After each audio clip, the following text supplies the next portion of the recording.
प्राध्यापक सुरेखा अनिल निगोड, आंबेगाव तालुका महिला आघाडी संघटिका म्हणून शिवसेना उद्धव बाळासाहेब ठाकरे पक्षाचं काम करत असताना आताच नुकत्याच लोकसभेच्या निवडणुका झाल्या। त्यामध्ये जसा पक्षाने आम्हाला आदेश दिला त्याप्रमाणे आम्ही सर्व शिवसैनिकांनी जीवाचं रान करून पक्ष वाढीसाठी पक्ष संघटनेसाठी काम केलं आणि जसा बाळासाहेबांचा आदेश होता पेटून उठा, लढा आणि विरोधास विरोध पण करा, म्हणजे कुणाशी लाचार होऊन जगू नका आणि स्वतःचा स्वाभिमान विकू नका। ह्याच दृष्टिकोनातून ज्या लोकसभेच्या निवडणुकीनंतर आम्हाला जे शिवसैनिकांना अनुभव आले किंवा इव्हन मी पदाधिकारी असताना सुद्धा बरेच आमचे फोन वगैरे उचलले गेले नाहीत किंवा आम्हाला गृहीत धरलं जाऊ लागलं।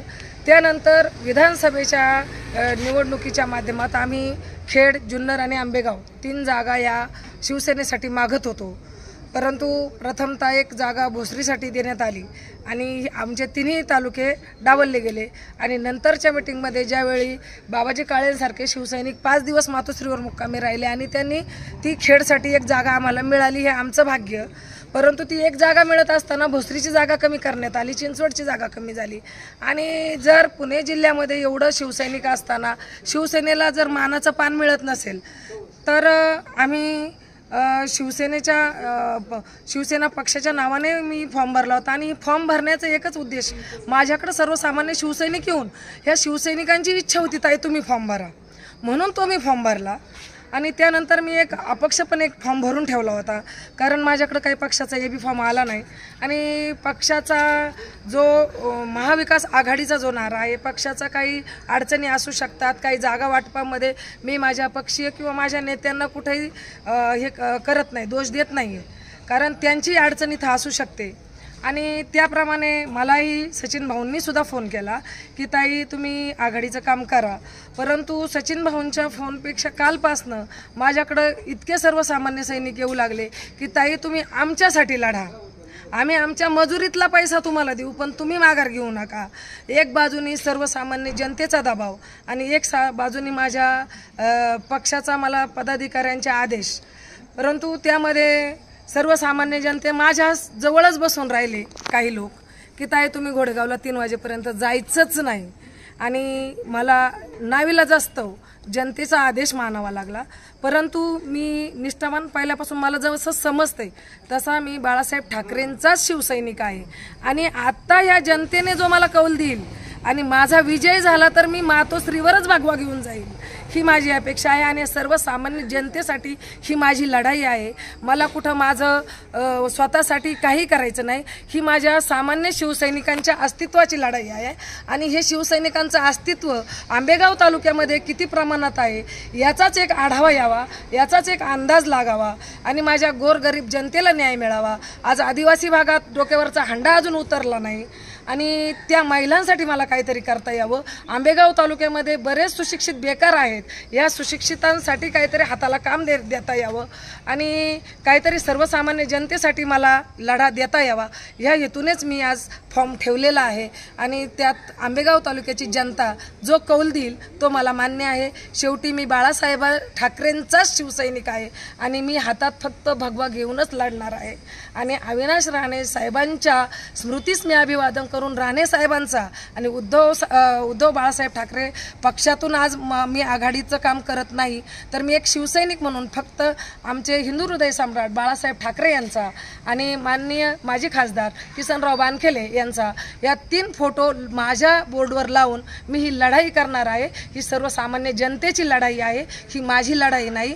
जनशक्ती विरोधात धनशक्ती आहे आणि त्यात जो जनता कौल देईल तो मला मान्य आहे। मला सांगा, तुम्ही म्हटले व फोन उचलत नाही, नेमकं कोण फोन उचलत नाही त्याचं स्पष्टीकरण झालं नाही? कसं आहे, आता महाविकास आघाडीमध्ये सत्ता ही राष्ट्रवादी काँग्रेसकडे आहे आणि माननीय खासदार डॉक्टर अमोल कोल्हे यांचं आम्ही तळमळीने तळागाळात जाऊन एक शिवसैनिक एक स्वतः उमेदवार असल्यासारखं लढलो, परंतु ज्यावेळी सर्वसामान्य जनतेचा आमच्याकडे काही आदेश येतो त्यापेक्षाही ज्यावेळेला आपल्याही स्वतःची काही कामं असतात त्यावेळी आपण ज्यावेळी खासदार साहेबांना फोन करतो त्यावेळी आपले फोन उचलले जात नाही।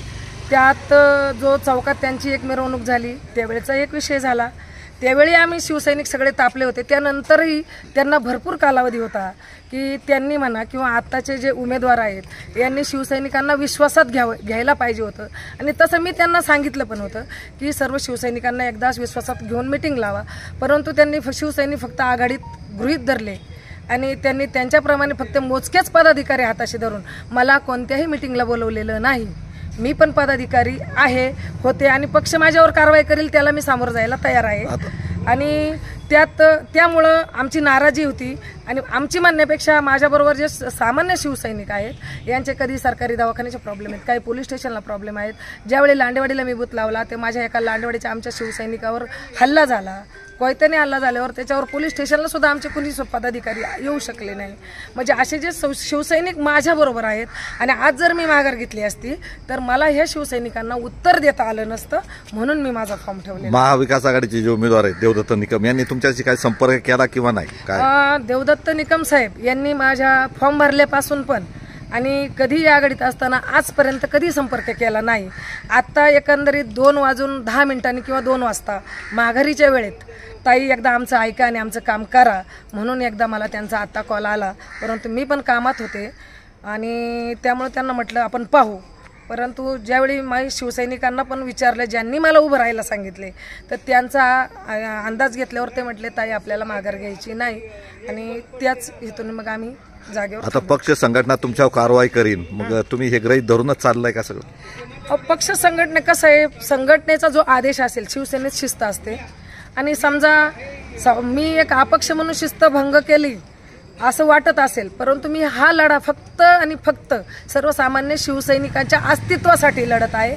आज माझ्यावर पक्ष काहीही कारवाई करू द्या परंतु उद्या भविष्यात माझा ज्यावेळी विजय होईल तो भगवा घेऊन मी मातोश्रीवरच उद्धव साहेबांचे आशीर्वाद घ्यायला आणि माननीय हिंदू हृदय सम्राट बाळासाहेब ठाकरे यांचे खुर्चीचे आशीर्वाद घ्यायला प्रथम तिथंच जाणार. आणि आत्ताही मी 2 दिवस मातोश्रीवर होते. मी साहेबांच्या खुर्चीचा आशीर्वाद घेऊनच इथे येऊन फॉर्म भरलेला आहे. महाविकास आघाडीमुळे तुमच्या उमेदवारीमुळे त्याच्यात बिघाडी झाली असं वाटत नाही किंवा जे उमेदवार आहे देवदत्त निकम यांची काही मतं किंवा तुमची काही असं डिवायडेशन होऊ शकत नाही का? जे काय होईल ते जो मतांचा खेळ आहे शेवटी सर्वसामान्य जनता तो करणार आहे. ज्या जनतेला समजा उमेदवार मी मान्य असेल किंवा कदाचित दोन्ही उमेदवार मान्य नसतील. आता फक्त तुम्ही आघाडीचंच विचारताय. माझे विरोधक पुढचे पण आहेत म्हणजे दोन्ही उमेदवार माझे विरोधक आहेत. परंतु जनता ज्या उमेदवाराला कौल देईल तो देईल ना. एक सामान्य जनतेचा एक उमेदवार प्रतिनिधी म्हणून मी आता लढत आहे. त्यामुळे सामान्य जनता जो कौल देईल तो मला मान्य आहे. आता जिल्ह्याचे प्रमुख तुमचे सुरेश भाऊ भोर आहेत किंवा ज्येष्ठ शिवसैनिक राजाभाऊ बानखेले यांनी काय तुमच्याशी संपर्क करून किंवा मनधरणी करण्याचा प्रयत्न झाला?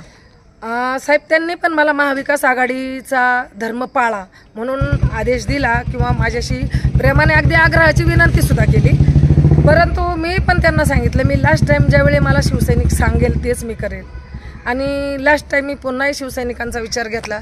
ते म्हटले ताई हारजीत ही असतेच आणि त्या हारजीतमध्ये आपलं काय होतंय हे ज्या वेळेला जनता आपल्याला कौल देईल त्याच वेळेला कळेल. त्यामुळं आपण एकदा उभं राहायला काही हरकत नाही. आणि त्यामुळं मला सामान्य जनतेचा आवाज ऐकावा लागला.